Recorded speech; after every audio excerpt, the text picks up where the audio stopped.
I want to start with what Spirit asked me to. I know I'm talking to metaphysical people, but I think we need to be reminded that we are sometimes.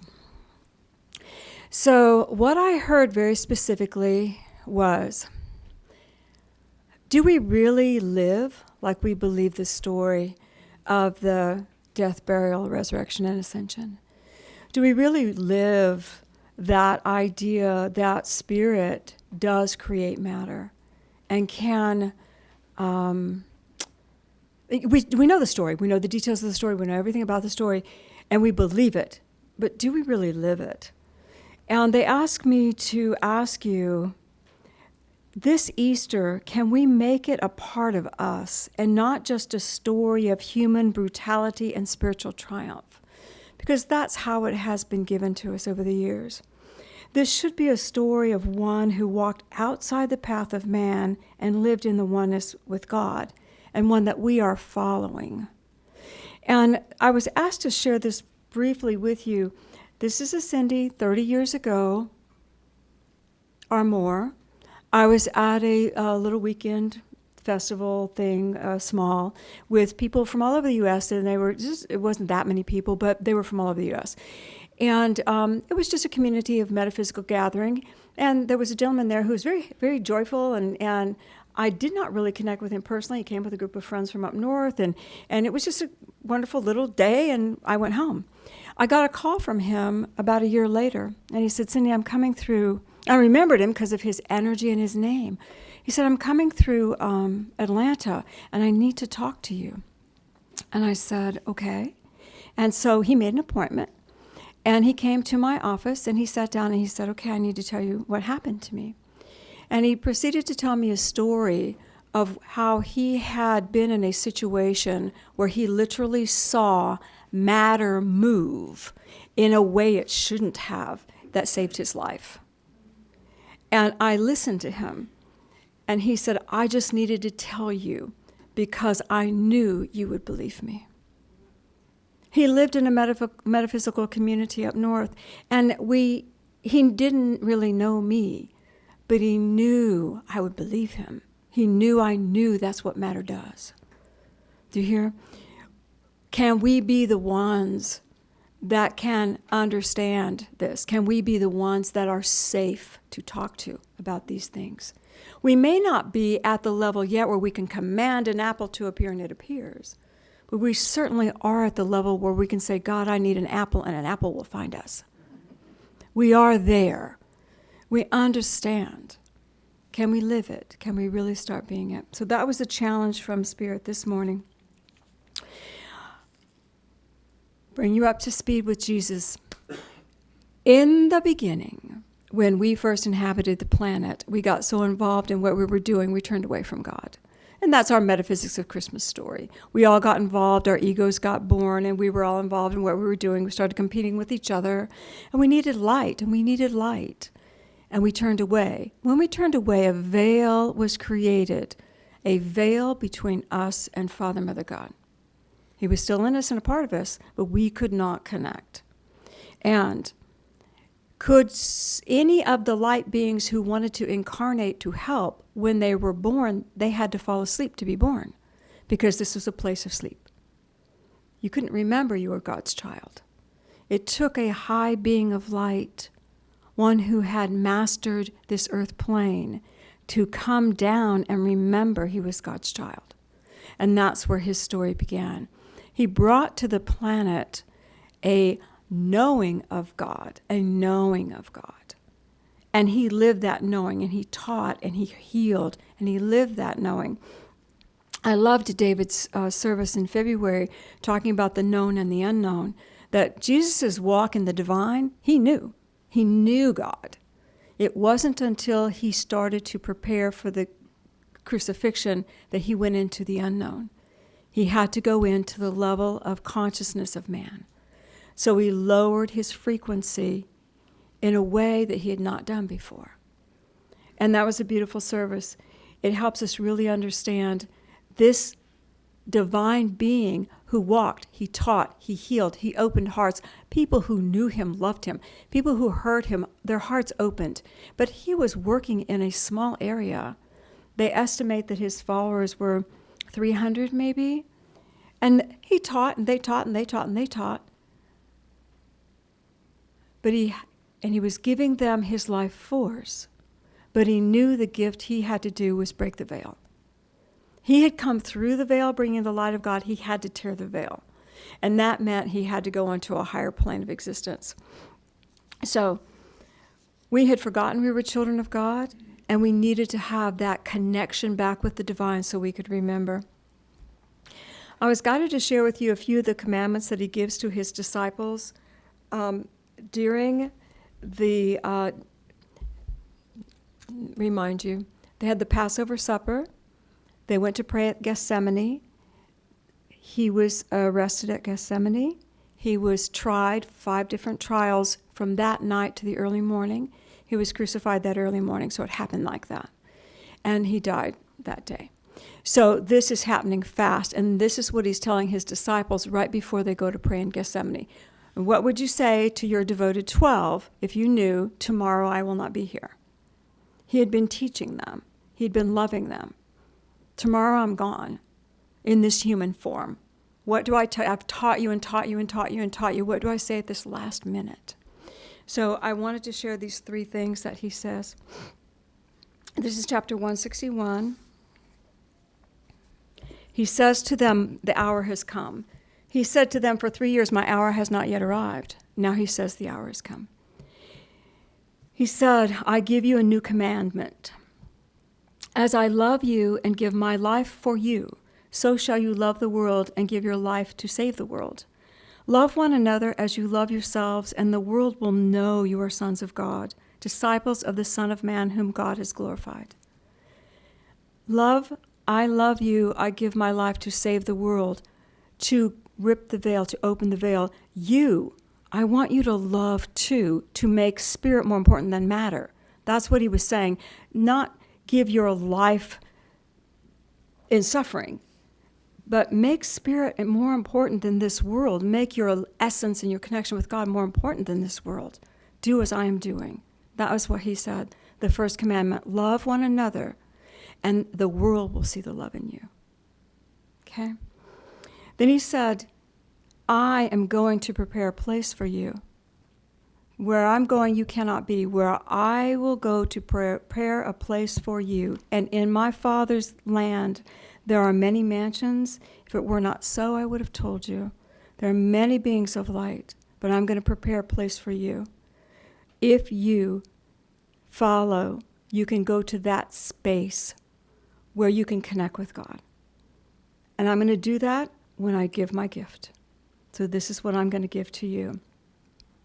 And then he said, there's a lot that he says. I'm just giving you the 3 Spirit asked me to give you. I am the way, the truth, and the life.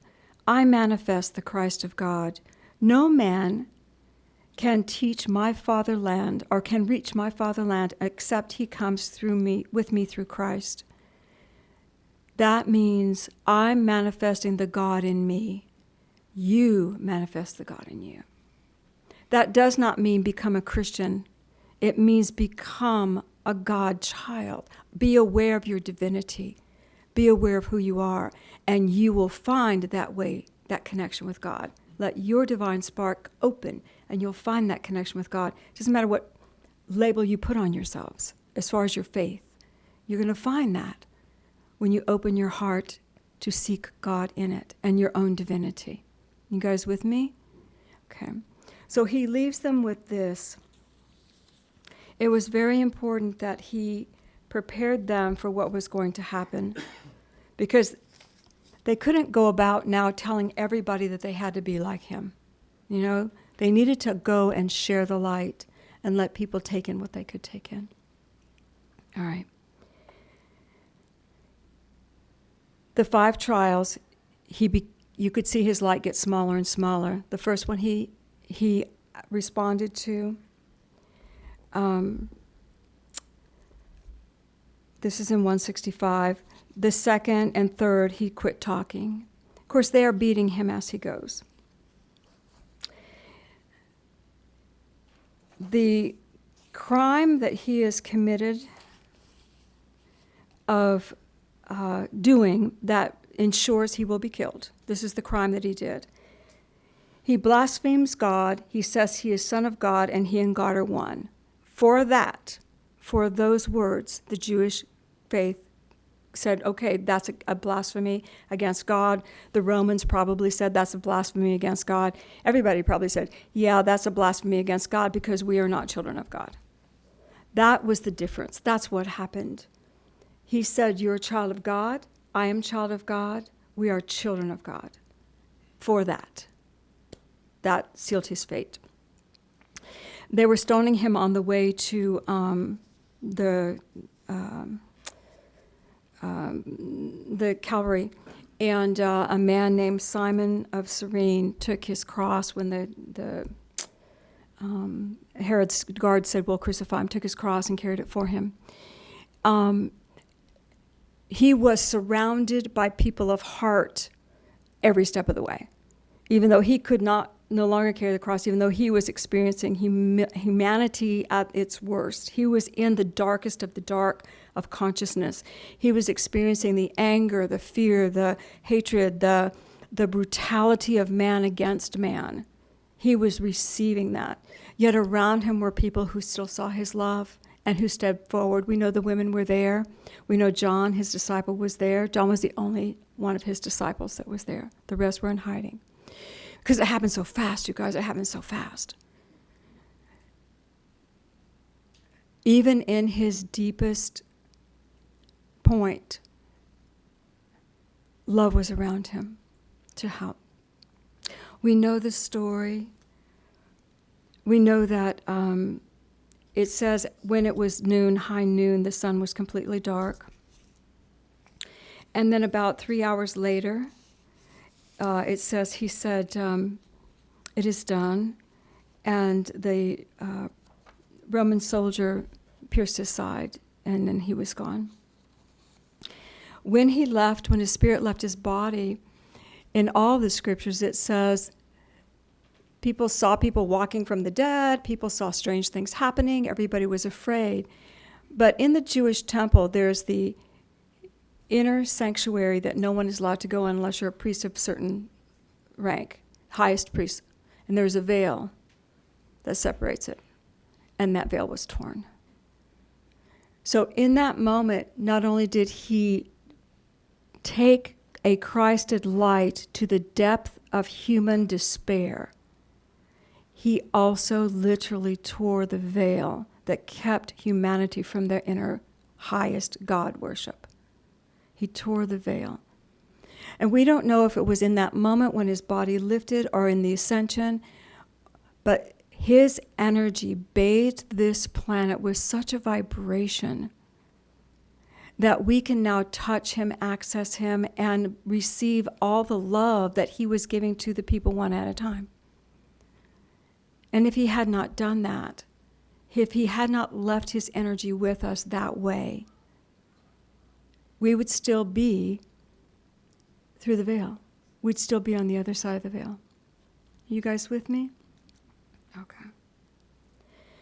I love the fact, and we go over a lot of what happened when he was in the tomb and the soldiers and how scared they were, and the angels that walked around the tomb, and then they rolled the stone, and then he was brought alive. But this tells us that while he was in the tomb, he actually went and worked with souls who had already died, who were caught in their own beliefs. You know, when you cross over without a belief, you go where you go. You go where you go. There was a man who I saw interviewed maybe 20 years ago, 30, I don't know. He had a near-death experience. He was a professor. He did not believe in God. And so he taught all of his students, God does not exist, this is ludicrous, it's crazy, this is the only life you have here. And he was adamant about it and like waving his flag about it for years. And he died. And he said when he died, I watched him tell his story. He said when he died, he went into a space of darkness because there was no God for him. He went into a space of darkness, and there was this dark energy, and it started biting at him or hurting him, actually inflicting pain on his spirit. And he said he freaked out, and he said, I don't know why, but I cried out, Jesus, Jesus. He said, when I said the name, Jesus appeared. And he said, and Jesus took me to the space where I could see God's love and God's light. And he realized what he had been missing. And he came back. They put him back in his body. He came back into his body, and he became a priest.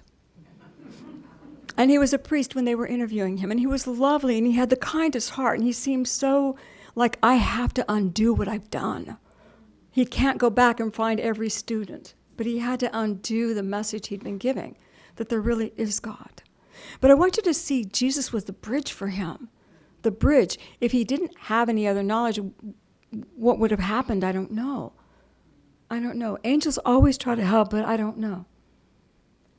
So when Jesus was in the tomb, he was reaching people like our priest caught, telling them there's God, helping them. And then when he came back in his body, he was so happy. And he looked at the soldiers who were freaking out because they watched him come back into his body. And you know what he said? Peace. Peace to all mankind. Goodwill. And he disappeared. And I love this story. He appeared to so many people after the ascension, after the resurrection, before the ascension. And I love it when he went to the Jewish court, and you all know the story. He went in as a fisherman, dressed as a fisherman. It was the Jewish temple. And he said, hey, what happened to that man, Jesus? And they said, oh, yeah, we killed him, and his disciples came and stole his body. And he goes, really? Can I talk to one of those people that said his body was stolen, one of the soldiers that testified his body was stolen? They said, oh, we don't have to question them. They know the truth, and they're honest people. And Jesus said to them, y'all, I was there, and I can attest the body was not stolen. And they yelled at him, and he threw his garb back, and they went, oh, no. And they stepped back in fear because they knew who he was, and they saw his side, and they saw his hands. And he said to them, peace, peace be to you, peace. And he disappeared. He held the love of God no matter what. He had taken it to the depths, the depths, the depths, the depths, the depths, and held it. And when he came back, he brought it in such a way that he had nothing but love for humanity. Nothing but love for all of them. He even remitted Judas's karma to help him in his future lives. So he became the bridge.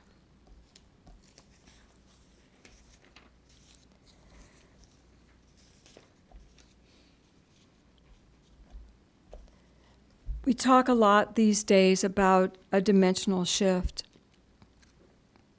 You know, we're going through a dimensional shift right now. You guys know. Science tells us we are in our sixth extinction.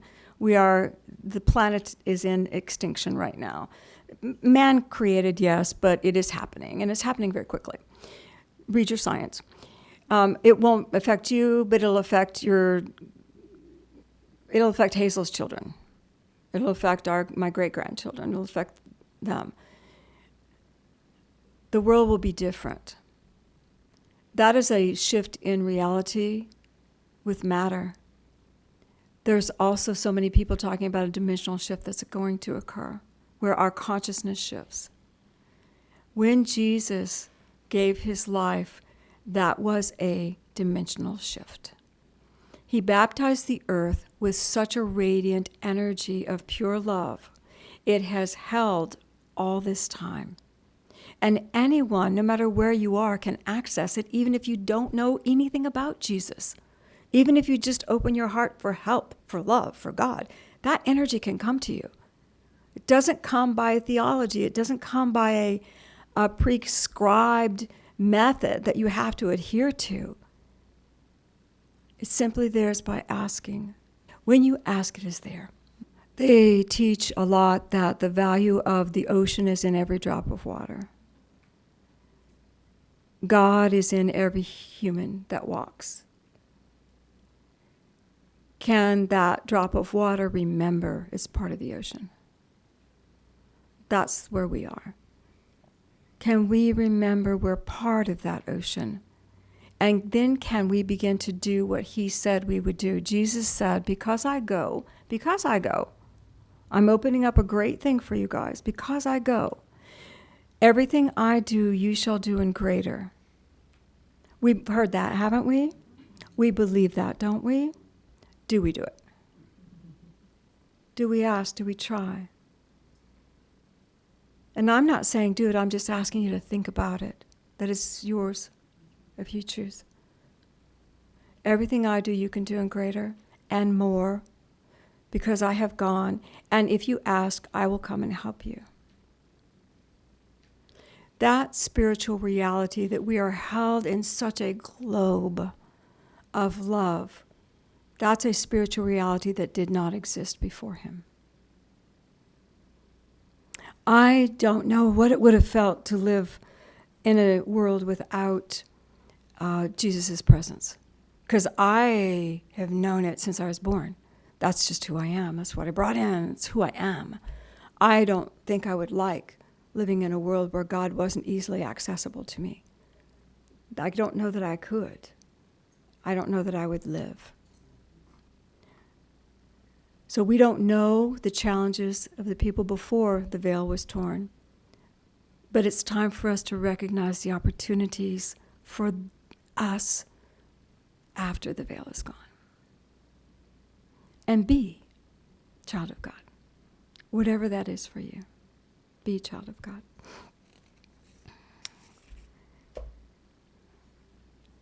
He met many people. He ate.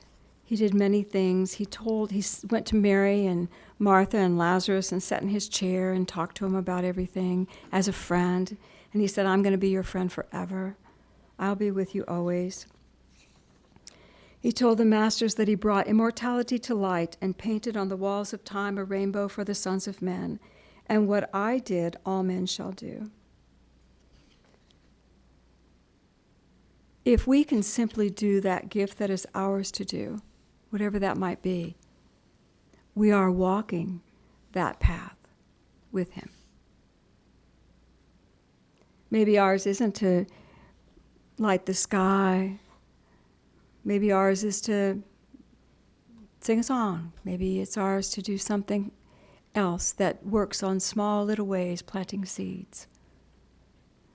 Being true to your soul, your spirit, and allowing yourself to be greater than the material world around you is the gift of the Christ. He said at the end, now I will ascend to God, as you and all the world will rise to God. But here remain in prayer. And then he left. And he told them to go, and he was sending the Comforter, the Holy One, to be with them for the rest of their walk. And we know that event, we understand the energy that was poured onto the earth at that event as well. Can we make this story real? Can we make it real for us? Spirit said this, Christmas, God loves us, Jesus loves us, and we love each other, right? Easter, God is divine. Jesus is divine, and I am divine. Can we be that? Let's go within.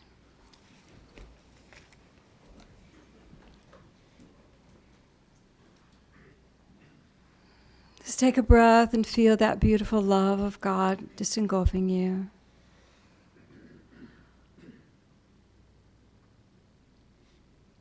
See a column of light, whatever color is yours will be there. And just let your heart open. Allow that Christ of you to begin to shine, and let it lift you up, that column of light.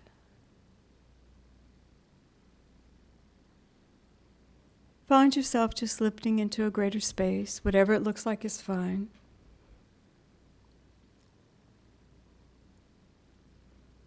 And wherever you go, feel the presence of Jesus Christ there to meet you.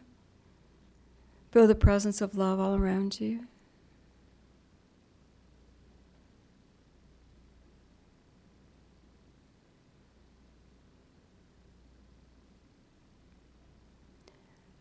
You are a child of God.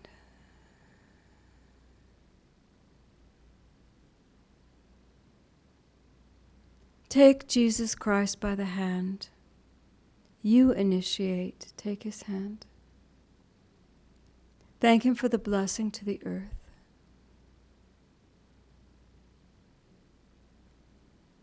And thank him that you can now be who you are. Magnificent, wonderful, amazing.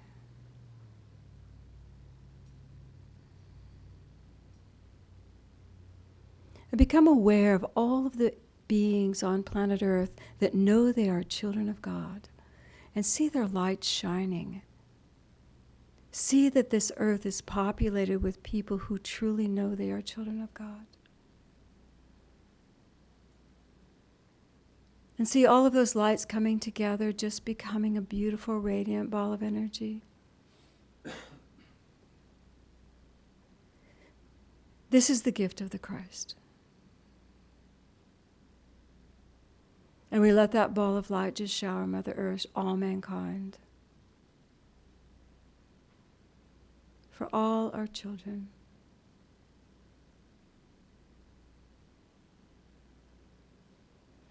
And allow your focus just to go back to Jesus and feel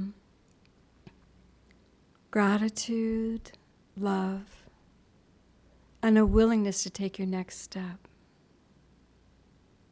I embrace my next step in the light. I embrace my focus of spirit over matter. And take it in. Feel that light pouring through you. And let it just gently bring you back to this moment in time.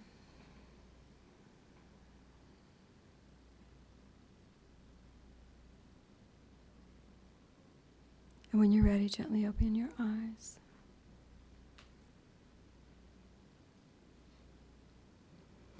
I hope you know that because he did what he did, you do not have to go to the darkest of mankind's consciousness. Go to the light.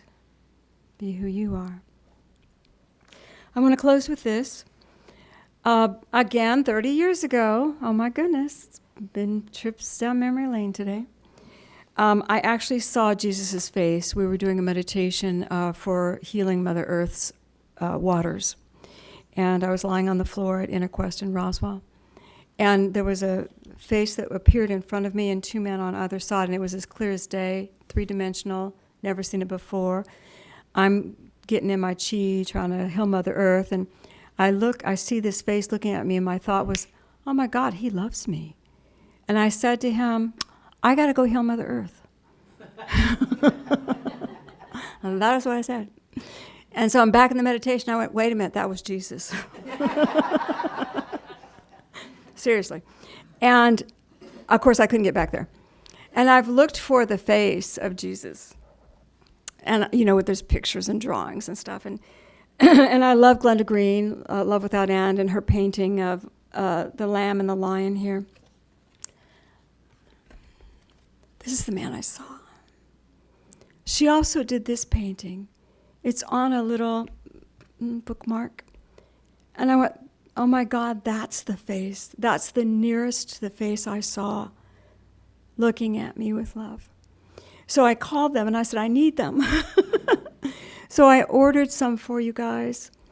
And if you want one, take one. I think there may be just enough for everyone. If you don't particularly like that one, you can have one of these. They're out there.